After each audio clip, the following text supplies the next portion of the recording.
আমার মাছের ঝোল হয়ে গেছে, রায়খোর মাছের ঝোল। এইভাবে রায়খোর মাছের ঝোল করলে খুব ভালো লাগে, একদম ইলিশ মাছের স্বাদ আসে খেতে। তো আমার ঝোলটা হয়ে গেছে, এখন নামিয়ে দেবো।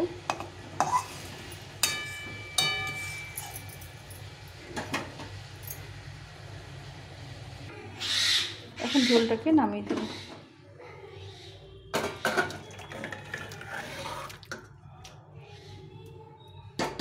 আমার হয়ে গেল রায়খোর মাছের ঝোল।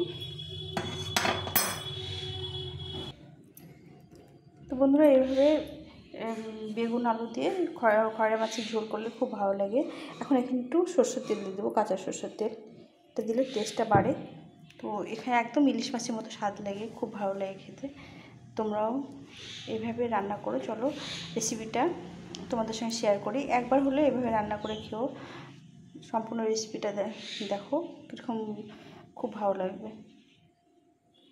চলো রান্নাটা শুরু করি। হ্যালো বন্ধুরা, তোমরা কেমন আছো? আশা করছি সবাই ভালো আছো। তো দেখো, আজকে আমি ছাদ বাগান থেকে কিছু সবজি তুলে নিয়ে এসেছি। বেগুন আর কচু শাকগুলো রান্না করেছি, আর কাঁচা লঙ্কা। দেখো বেগুনগুলো একটু বুড়ো হয়ে গেছে, ফাটিয়ে দেখলাম, কিন্তু গাছের বেগুন তো তুলতে একটু দেরি হয়ে গেছে, একটু তাড়াতাড়ি তুললে আর একটু বুড়ো হতো না। এই দেখো বীজ হয়ে গেছে। এগুলো কোনো সার নেই, কোনো বিষ নেই, পোকা মারা বিষ নেই। তো আমি বেগুনগুলো দিয়ে আজকে আমি মাছ রান্না করব। একটা বীজ ফেলে দিয়ে, এইভাবে উঠে ফেলে দিয়ে রান্না করব। সবগুলো বীজ হয়নি, কিছুটা বীজ হয়েছে। তো আমি বেগুনগুলোকে কেটে নিচ্ছি। আমি কেটে কেটে দেখলাম যে বীজ দেখিতে শক্ত শক্ত লাগছে। আর কিছুদিন আগে তুলতে হতো, তোলা হয় না, আজকে তুলে নিলাম। এই দেখো বীজ হয়ে গেছে। তো এগুলো দিয়েই আমি আজকে রান্না করব, মাছ রান্না করব। তো কী মাছ নিয়েছে সেটা তোমাদের সঙ্গে শেয়ার করছি। তো বন্ধুরা, তোমরা ভিডিওটা সম্পূর্ণ দেখো, ভালো লাগবে কী করে রান্না করছি। আমরা ইলিশ মাছ খাই, তো এইভাবে যদি আমি এই মাছগুলো রান্না করি তাহলে আর ইলিশ মাছ, একদম ইলিশ মাছের স্বাদ চলে আসে। তো এখানে মাছগুলো ভাজতে দিয়েছি। এটা হচ্ছে রায়খোর মাছ, নদীর মাছ। এই মাছগুলো বেগুন আলু দিয়ে সরষে বাটা খেতে ভীষণ ভালো লাগে, একদম ইলিশ মাছের মতো টেস্ট লাগে। মাছগুলো দেখো এক পাশে ভাজা হয়ে গেছে, দিয়েছিলাম মাছকে, আর এক পাশে ভেজে নেব, নিয়ে রান্নাটা করব। এক সাইডে ভাজা হয়ে গেছে, লাল লাল করে ভেজে নিতে হবে। এগুলো হচ্ছে নদীর মাছ। এখন এই বৃষ্টি হয়ে গেল, এখন এই মাছগুলো খুব উঠবে মহলে দিতে। এগুলোকে রায়খোর মাছ বলে, তোমরা কে কে জানো জানি না। খেতে খুব মিষ্টি স্বাদ আছে একটা, খুব ভালো লাগে খেতে। মাছগুলো আমি ভেজে নিচ্ছি, আর এদিকে বেগুনটা কেটে নেব, আর কিছু আলু ভেজে নেব, নিয়ে রান্নাটা করব। আমার সঙ্গে থাকো। মাছগুলো ভাজা হয়ে গেছে, উঠিয়ে নেব। আর এখানে আমি সর্ষে বেটে রেখেছি। এই মাছগুলো খেতে ভীষণ ভালো লাগে, সর্ষে বাটা। এগুলো হচ্ছে নদীতে হয়, নদীর মাছ, সর্ষে মাছ এটা।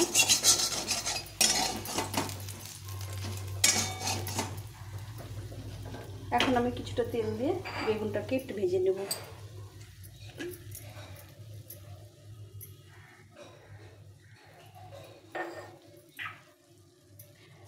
বেগুনটা এর লবণ হলুদে মেখে রেখেছি, একবারে ভেজে দিয়ে দেবো।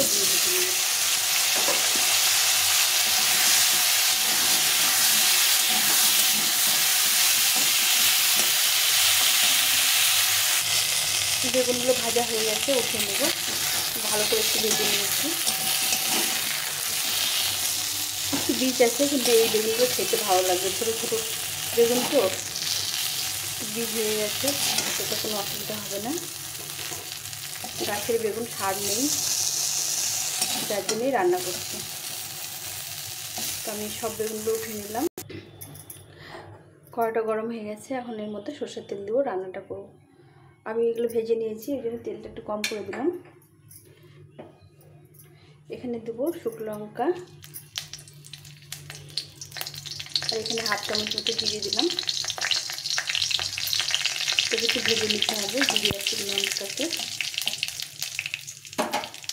এখন দিয়ে দেবো দুটো তেজপাতা।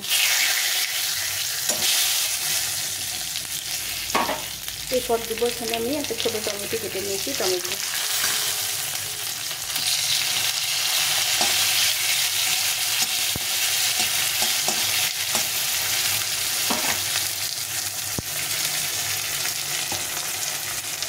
টমেটো গলার জন্য একটু লবণ দিয়ে দেবো।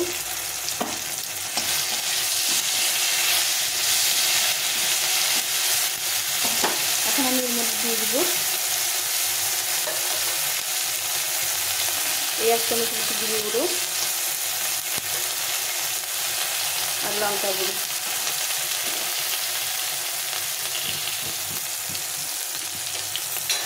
দিয়ে একটু জল দিয়ে দেবো সামান্য কিছু। এটা একটু ভাজা ভাজা হয়ে গেছে টমেটো আর মশলাটা। এখন আমি এখানে সর্ষে বেটে নিয়েছিলাম, শুধু সর্ষে দিয়েছি, এখানে কোনো পোস্ত দিইনি। সর্ষের মধ্যে একটু জল দিয়ে এটা গুলে নিয়ে ধুয়ে নেব। এটাকে ছেঁকে নিয়ে রান্নাটা করব। এখানে সর্ষেটাকে ছেঁকে নিয়েছি ভালো করে ছাঁকনি দিয়ে। সর্ষের জলটা দিয়ে দেব। এখানে মশলাটা কষা হয়ে গেছে, এখন আমি এর মধ্যে সর্ষেটা দিয়ে দেবো। এর মধ্যে আমি প্রথমে একটু ভুল হয়ে গেল বন্ধুরা, কিছু মনে করো না। এর মধ্যে আমি প্রথমে একটু আলুগুলো দিয়ে দেবো। আলুগুলো দিয়ে একটু নেড়ে চেড়ে নেবো। আলুগুলো ভেজে রেখেছিলাম, সেই আলুগুলো দিয়ে একটু নেড়ে চেড়ে নেব।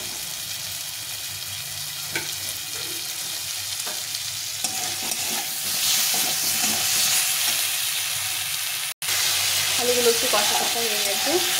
আলুগুলোকে সুন্দর করে লাল করে ভেজে নিয়েছিলাম, নিয়ে একটু মশলাগুলো কষিয়ে নিলাম।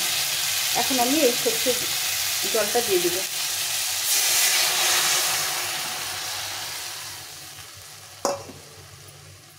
এর মধ্যে দিয়ে দিব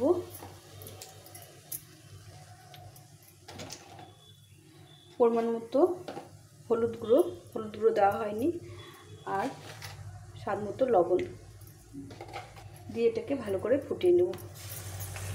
একটু সর্ষের মধ্যে লবণ দেওয়া ছিল আর বাকি লবণটা দিয়ে দিলাম। একটু ভালো করে ফোটাতে হবে অনেকক্ষণ ধরে।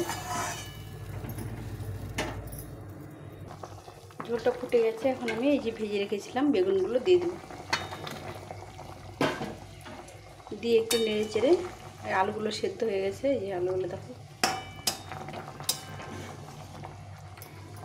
একটু পরে মাছটা দিয়ে দেবো। এখন এই মাছগুলো ভেজে রেখেছিলাম, এই মাছগুলো দিয়ে দেবো।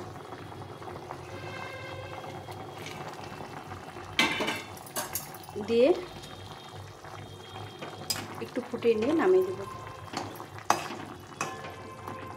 এইভাবে এই খয়রা মাছ খেতে ভীষণ ভালো লাগে, একদম ইলিশ মাছের মতো টেস্ট লাগে, সুন্দর একটা স্বাদ হয়। এখন আমি এখানে এই 5টা কাঁচা লঙ্কা চিড়ে রেখেছিলাম, কাঁচা লঙ্কাগুলো দিয়ে দিলাম। একটু ফুটবে, কাঁচা লঙ্কাগুলোর মধ্যে ঝোল ঢুকবে, খেতে ভালো লাগে। এটা ফুটে গেলে একটু সরষের তেল দিয়ে নামিয়ে দেবো।